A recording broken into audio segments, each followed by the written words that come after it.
Même si les faits ont eu lieu il y a presque 600 ans, c'est très perturbant de lire tout ça. C'est vraiment un être maléfique.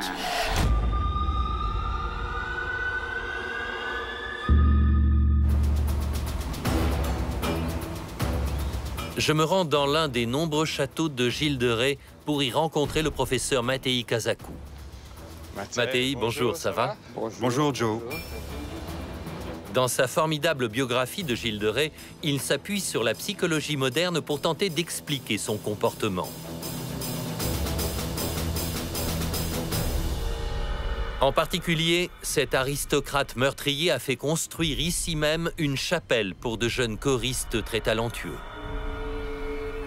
Gilles met en place un chœur, composé de jeunes garçons qui chantent uniquement pour lui. C'est très paradoxal. C'est une sorte de dédoublement de la personnalité. D'un côté, il aime vraiment ses enfants, qui chantent comme des anges pour lui.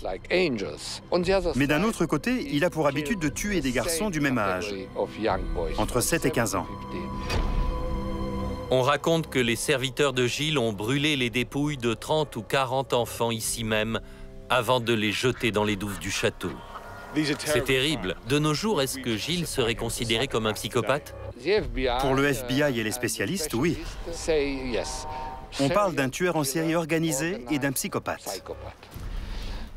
Mais ils sont incapables d'expliquer les causes de ce comportement. Pas plus que Gilles, d'ailleurs. Lors du procès, on lui demande « Pourquoi avez-vous fait ça ?»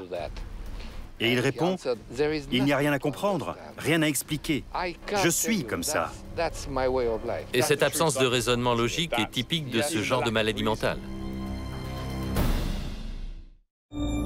Gilles a toutes les caractéristiques d'un tueur en série organisé et psychopathe. Il a servi dans l'armée où sa soif de sang est passée inaperçue.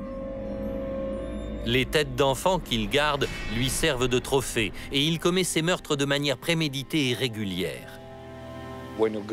Un chasseur a besoin de bons rabatteurs. Parfois, Gilles demande à ses gardes ou à ses serviteurs de lui amener un jeune garçon. Alors, ils sortent du château à la recherche d'une proie, par exemple des petits mendiants, et ils ramènent 1 ou 2 enfants à Gilles.